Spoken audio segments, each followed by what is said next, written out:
Donald Trump përmes Vjosa Osmanit e fton Kosovën të bëhet pjesë e Bordit të Paqes. Është një ftesë mirëseardhur. Trump e ka propozuar Bordin e Paqes si organizatë ndërkombëtare për të promovuar paqen dhe stabilitetin e botës. Pritni veç pak. Me qeni këtu, mos harroni ma bë follow. Madje sipas Trumpit, ky bord ka mundësi të zëvendësojë OKB-n. Ftesa e Trumpit që Kosova të jetë anëtare themeluese e Bordit është një hap i mirë.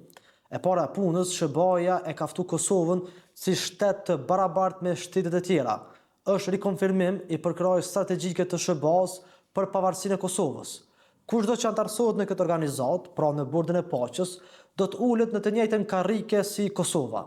E dyta, nisma e Trumpit lidhet pak edhe me interesin kombëtar të Kosovës. Nëse eventualisht OKB-ja, një organizatë ku Kosova s'është anëtare, zëvendësohet me Bordin e Paqes, ku Kosova është anëtare, do të ishte një fitore diplomatike për Kosovën. Në Bordin e Paqes, Kosova do të përballej me vetëm bllokuese të Rusisë dhe Kinës. Gjatë gati 2 dekadave, Kosova ka shpresuar në antarësimin në OKB si argument për subjektivitetin ndërkombëtar të shtetit.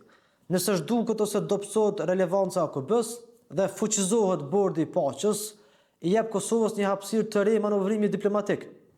Megjithatë, kjo nismë është ende vetëm embrionale, sepse nuk është institucionalizuar ende. Është veç propozim, që s'dihet nëse do të arrijë të krijohet, aq më pak të zëvendësojë OKB-n.